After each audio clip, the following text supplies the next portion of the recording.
Welcome to your upfront moment. We're building a confidence revolution. Confident.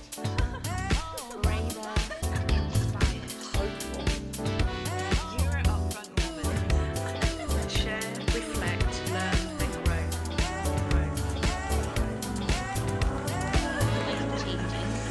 Here to change confidence, not women. Hi friends, I'm Lauren Curry, the founder of UPFRONT. We're an organisation on a mission to change confidence for 1 million women and non-binary people by 2023.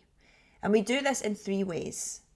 We transform your relationship and habits around confidence, power and visibility through our 6-week online course.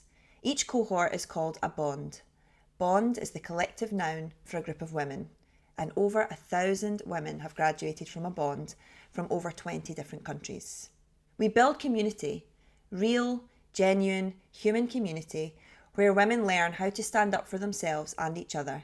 We hold each other to account, we celebrate each other and learn together. Our community is Global Bond. We create content that will inspire, challenge and motivate you to be upfront.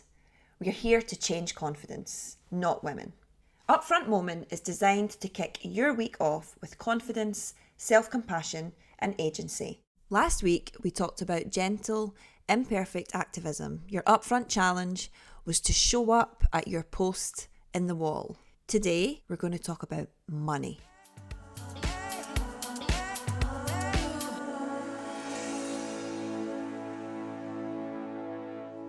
Upfront, we believe that money is political. We believe that no matter your race, gender, geographic location, or the systemic inequalities that are racked up against you, you can make more money. You deserve to make more money. And most importantly, if we want the world to be more upfront, if we want more kind, confident leadership, if we want more gentle, imperfect activism, we need you to make more money. That is one of the ways we get the world to be more upfront, because what really matters is economic power. This is what I'm really interested in when it comes to money. The power that you need to change the law, the power that you need to influence and lead on a large scale, and how women earning more will impact the gap between the rich and poor, will impact the gap between what white people earn versus their Black, brown, Asian, or ethnic minority counterparts. So we all know, everybody here knows, that women as a collective, we have been systemically disadvantaged and discriminated against when it has come to our ability to build wealth. So the one thing that we can do today is we can talk about money. We can open up a conversation. We can talk to each other and listen. And that is one thing that is within all our power. That in itself is going against the status quo. So that is what we are going to do today.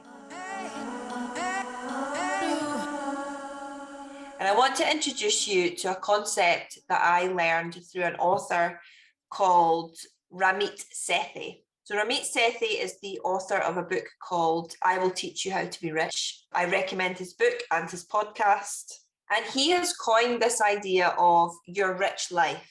And the idea of thinking about your rich life, it's a way to help you think about your relationship with money, where your ideas about money have come from, how you feel and think about spending, how you feel and think about saving, how you feel and think about using your own money as a tool for making your life the very best life it can be. So your rich life is your ideal life. It's the practice of giving yourself permission to spend money, to earn more, to ask for more, to demand more, to make choices that will push you outside your comfort zone towards your rich life.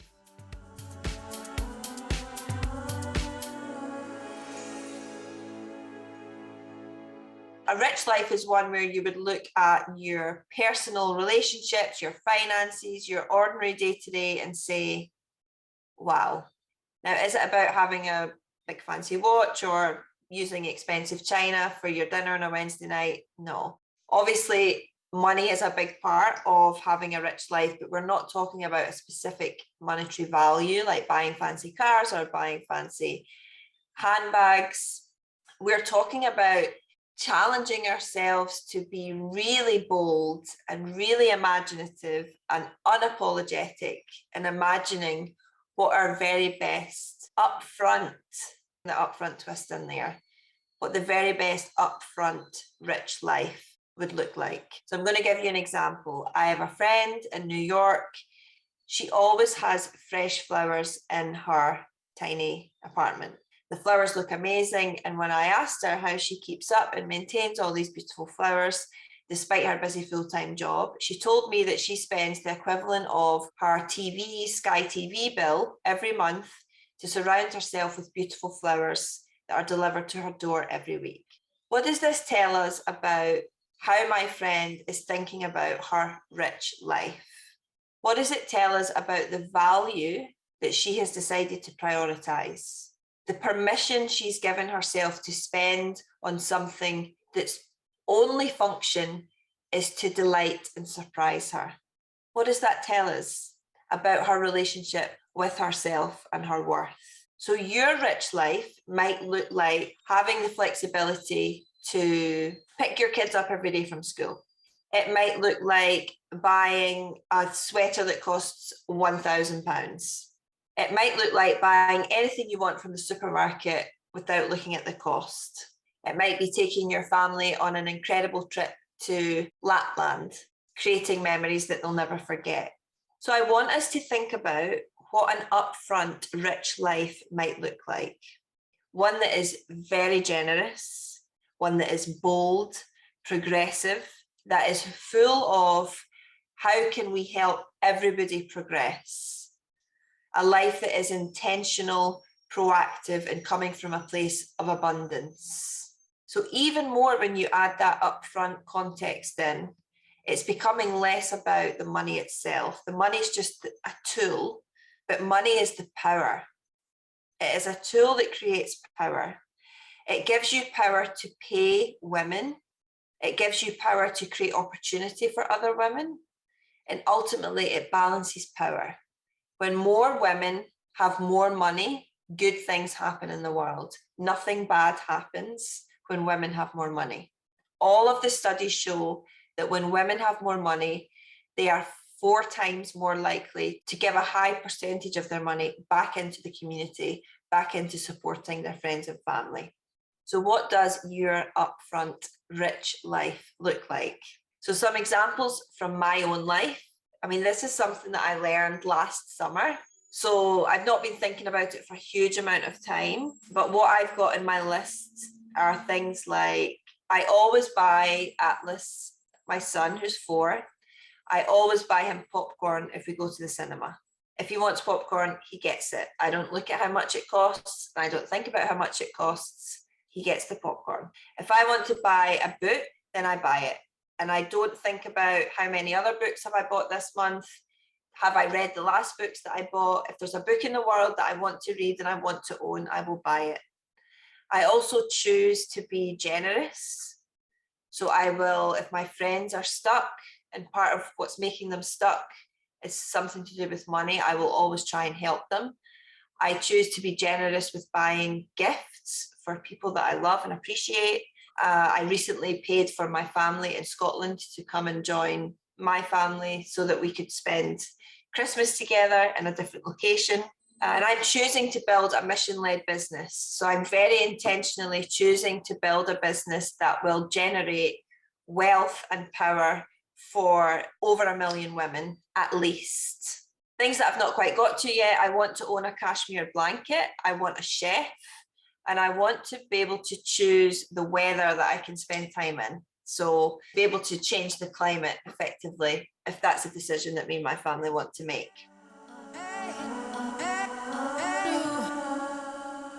3 women to inspire you to think about your own upfront rich life. The first is a woman called Cindy Gallop. She is the founder of Make Love Not Porn. Her words are this: you just set out to make as much money as you possibly can. because women don't get taken seriously until we get taken seriously financially. Also, when you're a woman and you make an absolute goddamn fucking shit ton of money, you can then fund other women. You can then donate to other women. You can support other women.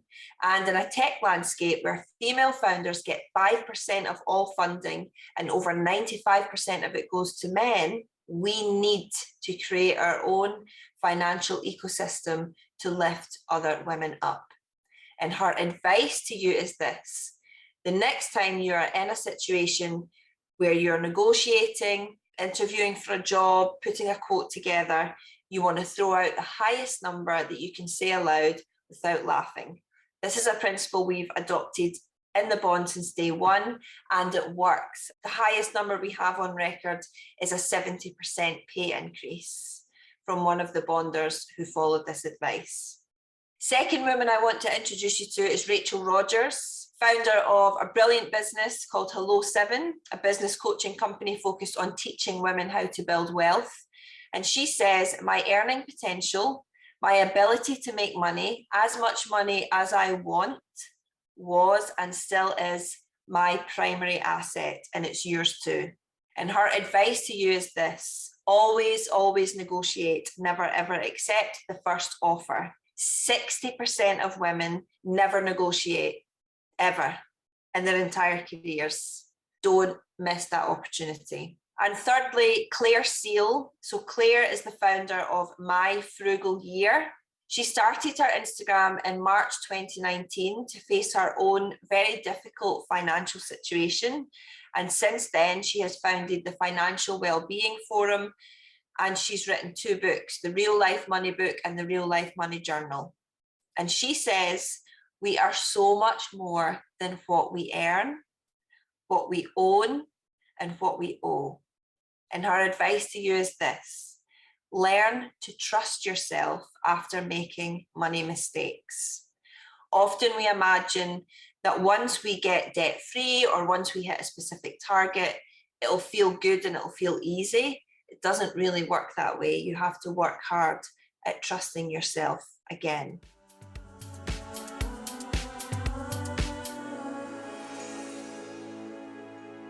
With Cindy, Rachel, and Claire in mind, I want to introduce you to your upfront challenge this week. What does your upfront rich life look like? How will you lift other women up? How will you delight yourself? How might you make your space feel beautiful? I want you to focus on this imaginative, what might be possible, because how often do you really, really let yourself think that big? I'd argue not often enough. Thank you for listening, friend. Let me know how you go with your Upfront challenge. And tag us at Upfront Global, tag me at Lauren Curry, and let me know what you took away from this moment. And of course, please let me know if there's any topic you'd like me to cover next. Don't forget to sign up to our weekly newsletter. Every Tuesday, we send over 4,000 people all over the world links, insight, and inspiration that will leave you feeling ready to take action. If you've enjoyed today's Upfront Moment, you are going to adore our 6-week online course, Bond 6. By now, you've probably heard of the Bond. Bond is the collective noun for a group of women, and over 1,000 women and non-binary people from over 50 countries, representing organisations such as Nike, Pleo and Spotify, have graduated from our 6-week online course. Bond 6 starts on June 6th. 6 weeks of online learning and community that will transform your relationship with your own confidence. The problem isn't that women aren't confident, but that confidence in women is not rewarded in the world. This is the problem that we exist to solve. The Upfront Bond course has been called the Couch to 5K for Confidence. I share practical and inspirational tools and insights to help you be more upfront in every single aspect of your life. Visit weareupfront.com to take a peep at the Bond 6 details and of course sign up to our newsletter. Bye friend, I'll see you on Monday for your next Upfront Moment.